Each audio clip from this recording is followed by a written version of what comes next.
नमस्कार, आप देख रहे हैं जनमंच खबर और हिंद मोर्चा का ज्वाइंट कार्यक्रम, जिसमें हम जनप्रतिनिधियों से समय समय पर बात करते हैं। पिछले कार्यक्रम में हमने गुड्डू खान जी, जो कि नौतनवा नगर पालिका परिषद के चेयरमैन हैं, उनसे बात की थी और कोरोना काल के दौरान जो समस्याएं थीं और इन्होंने कोरोना काल में लोगों की किस तरह से मदद की थी, इस पर चर्चा की थी।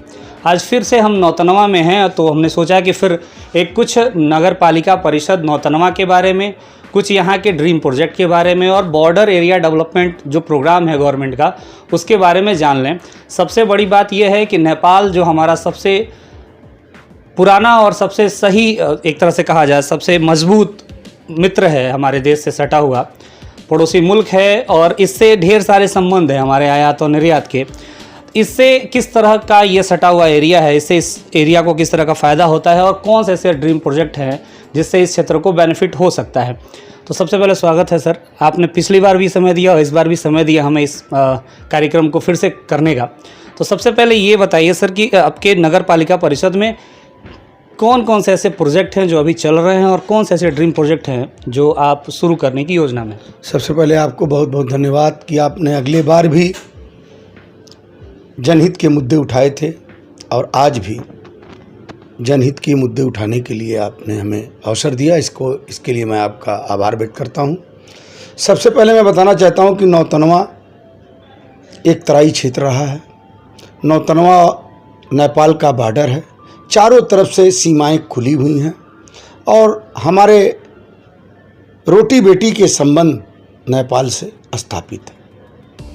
यहाँ के लोग नेपाल में शादी करते हैं, नेपाल की बेटी बहू आती हैं, इंडिया की बहू बेटियां जाती हैं। सारे बॉर्डर खुले होने के नाते हम लोग नेपाल में जो आज कोरोना ने दस्तक दिया और कोरोना के दस्तक के बाद नेपाल में लॉकडाउन लगा, उससे बहुत बड़ा संकट पूरे क्षेत्र में, हमारे नौतनवा क्षेत्र में आया है। ख़ास तौर से हम आपको बताना चाहते हैं, टूरिज़्म विभाग के अभी हमारे नेपाल के मैत्रिक नेपाल के टूरिज़्म विभाग के यूनियन के लोग हमारे पास आए। उन्होंने कहा कि आप इसकी आवाज़ उठाइए। हजारों की संख्या में लोग रोजगार बिना तरस रहे हैं। नेपाल बंद हो गया। नेपाल से टूरिज़्म का बहुत बड़ा बेनिफिट नौतनवा को मिलता था, सुनौली को मिलता था, भैरामा को मिलता था, लुम्बिनी को मिलता था। पूरे नेपाल खुलने से पूरा हमारा नौतनवा पर्यटक के सहारे अपना जीविकोपार्जन करता था। सबसे बड़ी समस्या आ गई कि लॉकडाउन एक ज़माने से नेपाल में लगा हुआ है, व्यापार ठप है, जिससे मुश्किलों का सामना करना पड़ रहा है। मैं कई बार रह रहे पत्र भी लिखा, एम्बेसी को भी मैंने पत्र लिखा कि भाई इस पे विचार करके देखिए, कोरोना तो ज़िंदगी के साथ लग गया है, उसके बिना ज़िंदगी नहीं रुकेगी। ज़िंदगी को तो चलना है, ऐसा रास्ता निकाला जाए। भारत नेपाल मैत्रिक संघ, भारत नेपाल की दोस्ती कायम रहे। एक बैग 2 साल से लगातार नेपाल में लॉकडाउन लगा देना, ये हमें उचित नहीं लग रहा। हम एम्बेसी के पास भी पत्र लिखे हैं कि जल्द से जल्द भारत और नेपाल के रिश्ते को, सुनौली बॉर्डर को खोला जाए, जिससे आवागमन हो, टूरिज़्म को बढ़ावा मिले। हजारों हजार लोग बेरोजगार हैं, उनको रोजगार मिले।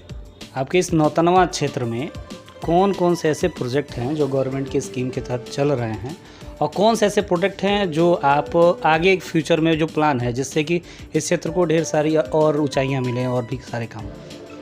देखिए, सबसे पहले तो हमारे वहाँ जो ड्रीम प्रोजेक्ट चल रहे हैं, कान्हा पशुआ आहार आश्रय केंद्र, कान्हा आश्रय केंद्र, वो बहुत बड़ा ड्रीम प्रोजेक्ट है, उसको चल रहा है। और अंत्येष्टि, जगह जगह अंत्येष्टि को बनाना, अच्छे तरीके से रख रखाव, सौदागिरी बनाना, ये प्रोजेक्ट चल रहा है। और सबसे महत्वपूर्ण प्रोजेक्ट है सॉलिड वेस्ट प्लान, कूड़े का निस्तारण, गीला कूड़ा, सूखा कूड़ा, जैविक खाद बनाने के लिए ये प्रोजेक्ट बहुत ही आवश्यकता है इसकी, और इसको होना चाहिए। इसके लिए हमने एक कदम उठाया है। अभी 2 एकड़ ज़मीन हमने नौतनवा नगर पालिका के लिए कूड़ा निष्पादन के लिए लिया है और जल्दी वहाँ एक फैक्ट्री लगेगी जिससे हम कूड़े की छटाई करेंगे उस कूड़े को उपयोग में लाकर लोगों को बेचेंगे, वितरित करेंगे और जिससे हम लोगों को रोज़गार भी दे सकेंगे और कूड़ा निष्पादित भी बढ़िया से हो पाएगा। गीला कूड़ा, सूखा कूड़ा, अनाज सबकी हम व्यवस्था बना रहे हैं और जल्दी वो एक ड्रीम प्रोजेक्ट है और जल्दी ही चालू होगा वो। कान्हा पशु आश्रय केंद्र की बात की आपने, अक्सर इस पर ढेर सारे सवाल उठते हैं कि हाँ व्यवस्थाएं होती हैं, अब व्यवस्थाओं की तरफ तो नज़र नहीं करेंगे, उसके संबंध में कोई सवाल भी नहीं करेंगे आपसे, लेकिन हमें लगता है कि जो पशु आवारा हैं उनको जब एक जगह संरक्षित किया जाता है तो उनसे जो लाभ लिया जा सकता है उसमें किसी तरह का कोई लाभ जो भी संरक्षित कर रहा है, वो नगर पालिका हो, वो ग्राम पंचायत या फिर ब्लॉक के लोग हों जो अलग अलग आश्रय केंद्र बना के संरक्षित कर रहे हैं, उसका कोई विशेष लाभ उनको नहीं मिल रहा है। जबकि पशु जो है हमारे जीवन का अभिन्न अंग रहे हैं, पशुओं ने ही हमें खेती से लेकर हर जगह मदद की है और आज वो आवारा की कैटेगरी में आ गए हैं और हम उनको संरक्षित कर रहे हैं, लेकिन क्या हम उससे कोई लाभ ले पा रहे हैं? देखिए, सबसे पहले तो मैं ये कहना चाहता हूँ अपने भाइयों से, यहाँ के लोगों से कि आप पशुपालन एक महत्वपूर्ण चीज़ है। गाय से लेके तमाम पशुएं हमारे हिंदुस्तान की एक संस्कृति हैं, हिंदुस्तान का अभिन्न अंग है और मैंने देखा है कि तमाम लोग ऐसे हैं। आज जो आवारा पशुओं का नाम दिया जा रहा है वो आवारा पशु नहीं है, वो किसी न किसी घर के रहने वाले पशु हैं जिसको हम जैसे लोग उसका उपयोग कर लेते हैं, उसका दूध ले लेते हैं, उससे अपना काम करा लेते हैं और उसको छोड़ देते हैं और वो जो सड़क पर निकलते हैं उनको खिलाने की व्यवस्था नहीं करते हैं और सड़क पर छोड़ के वो अपना चारागाह खोजते हैं। तो सबसे बड़ी चीज़ है, हमें अपने आप को सिविक सेंस डेवलप करना पड़ेगा। पशुओं को अगर रखने के लिए हम रखते हैं तो उनको अच्छा पशु आहार देना पड़ेगा, उसकी देखभाल करना पड़ेगा, जो हम लोग अभी नहीं कर पा रहे हैं। और इसीलिए एक अभियान चलाकर गांव-गांव, मोहल्ले-मोहल्ले जाकर लोगों से अनुरोध कर रहे हैं कि भैया अगर आपने गाय को रखा है तो उसकी हिफाजत कीजिए, उसको सुरक्षित रखिए, उसको चारा दीजिए और उसको छोड़िए मत। लोग ये है कि सवेरे लोगों ने दूध दुआ और गाय को छोड़ दिया छुट्टा और वो चर रही हैं, घूम रही हैं और उसी का नाम आवारा पशु रख दिया गया। तो इसलिए हमें जागरूक होना पड़ेगा, हमें सतर्क होना पड़ेगा, सजग होना पड़ेगा, जिससे हम पशुपालन करें तो उसको सही ढंग से करें, अपने वहाँ रखें, उसको खिलाएं पिलाएं और उसका भोग करें। आवारा पशुओं की तरफ इशारा करने का सीधा मतलब ये था कि उनसे जो भी वेस्ट मटेरियल हैं या फिर उनका जो प्रोडक्ट है उसको कई तरह से संरक्षित करते हुए उसको लाभदायक बनाया जा सकता है। शायद सरकार की नज़र या फिर योजनाएं उसकी तरफ हैं, इसीलिए कान्हा आश्रय केंद्रों में कंपोस्ट के लिए अलग अलग गड्ढे बनाए गए, ये सारी व्यवस्थाएं बनाई गई, लेकिन वो पूरी तरह से निष्पादित नहीं हो पाया। तो कहीं ना कहीं जीवटता की कमी तो दिखती है। देखिए, एक बात तो मैं बता दूं कि जहां पशुओं का बेहाल था, लेकिन उत्तर प्रदेश की सरकार, परम पूज्य योगी आदित्यनाथ जी की सरकार ने पशुओं का बहुत ही मजबूती से, बहुत ही अच्छे तरीके से देखभाल किया। जहाँ पशु लोग छुट्टा छोड़ देते थे, जहाँ पशुओं की निर्मम हत्याएं हो जाती थीं, एक्सीडेंट हो जाता था, आज उसमें बहुत भारी कमी आई है।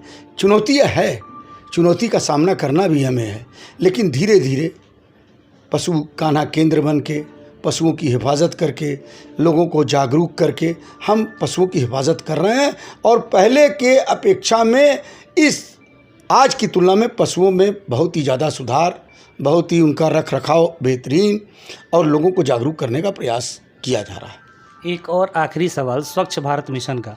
नगर पालिका परिषद में स्वच्छता अभियान चलाए जाते हैं जगह जगह पे और ऐप के माध्यम से रेटिंग का कुछ प्राविधान है। अलग अलग पोस्टर्स हमने देखे हैं जिसमें जनता लोग नगर पालिका को रेट करती है कि स्वच्छता में हमारा स्थान कहाँ है। लेकिन किसी भी नगर पालिका के गेट की तरफ अगर जाएँ, वो महाराजगंज हो, सिसवा हो या कहीं भी, तो जो हमारा दरवाज़ा है वही सबसे गंदा है। आपको क्या लगता है कि कैसे उसको सुधारा जाएगा? देखिए, मैं तो सबसे पहले कहूँगा स्वच्छ भारत मिशन एक बहुत बड़ी योजना है, बहुत बड़ा मतलब सूझबूझ के ये ड्रीम प्रोजेक्ट माननीय प्रधानमंत्री नरेंद्र मोदी जी का था। स्वच्छ भारत मिशन के लिए आप यकीन मानिए, हम नहीं कहते कि पूरे तरीके से हम स्वच्छ हो गए, पूरी तरीके से हम स्वच्छता को ला दिए हैं, कहीं ना कहीं कमी है। 125 करोड़ की आबादी को जिसकी आदत पड़ी रहेगी कि बाहर शौच जाना, सड़कों पे कूड़ा फेंकना, और उस आदत को बदलने के लिए स्वच्छ भारत मिशन चलाया गया। पहले आप देखे होंगे भाई साहब, मैं जब जाता था, हमें आज से मैं आपको 10 साल पहले ले जाना चाहता हूँ। 10 साल पहले जब मैं गांव में जाता था तो सड़कों के किनारे लोग शौच किए मिलते थे और गाड़ियाँ गंदी हो जाती थी, और गाड़ी किसी के दरवाजे पे जब पहुँचती थी तो लोग वहाँ बैठ नहीं पाते थे। लेकिन आज मैं बड़ी मजबूती से, बड़ी दृढ़ संकल्पता से इस बात को कहना चाहता हूँ कि बहुत कमी आई है और स्वच्छता के प्रति नया हिंदुस्तान जागरूक हुआ है। स्वच्छता के प्रति लोगों को अवेयरनेस आई है, लेकिन अभी हमें सिविक सेंस डेवलप करने के लिए और भी अभियान चलाने होंगे। मेरा इशारा उसकी तरफ था कि घर का कचरा साफ करके हम अपने दरवाजे पे न गिराएं, और जो भी प्रमुख द्वार हैं जहाँ से हम नगर में प्रवेश करते हैं, जितने भी आउटर हैं, इवन वो गोरखपुर और लखनऊ की तरफ भी अगर आप देख लें तो सारे कूड़े जो है, नगर पंचायत के कर्मचारी तो ट्रेंड है, नगर पालिका हो, महानगर हो, इसके कर्मचारी तो ट्रेंड है, तो वो शहर का कूड़ा उठा के मेन एंट्रेंस द्वार के गेट के किनारे ही गिरा देते हैं। देखिए, अभी हमने आपसे कहा ना, इसके लिए सबसे पहले सिविक सेंस डेवलप करने की ज़रूरत है, जागरूकता की ज़रूरत। हम सुधरेंगे, जग सुधरेगा। हम जब अपने घर का कूड़ा ले जाके कूड़ेदान में डालेंगे या नगर पालिका की गाड़ी में डालेंगे तो निश्चित तौर पर स्वच्छ भारत मिशन और तेज़ी से आगे बढ़ेगा। हमें आपको डेवलपमेंट के लिए लोगों को अवेयरनेस देना है, उनको बताना है। 125 करोड़ को हम एक बैग नहीं ठीक कर सकते सर, हमें धीरे धीरे ठीक करना। लेकिन मैं इस बात को आपसे ईमानदारी से कहना चाहता हूं कि नए भारत में स्वच्छता की बहुत तगड़ी लहर आई है। आपने हमें समय दिया, इस परिचर्चा में भाग लिया, आपका बहुत बहुत धन्यवाद।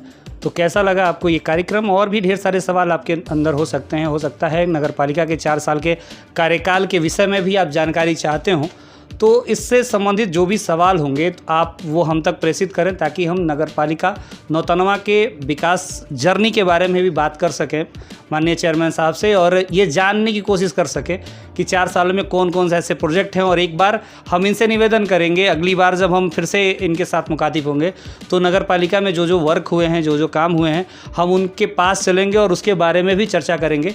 ढेर सारे चौक चौराहे दिखते हैं नौतनवा में, ढेर सारे महानुभावों की मूर्तियाँ दिखती हैं, तो इन सारी चीज़ों के बारे में भी चर्चा करेंगे। आपने समय दिया, बात किया, बहुत बहुत धन्यवाद। जुड़े रहें जनमंच खबर के साथ। ऐसी ढेर सारी खबरों के लिए जनमंच खबर देखने के लिए आपका धन्यवाद। जनमंच खबर देखने के लिए आपका धन्यवाद। हमारे YouTube चैनल को सब्सक्राइब करें, Facebook और Instagram पर फॉलो करें तथा कमेंट में अपनी राय अवश्य दें। धन्यवाद।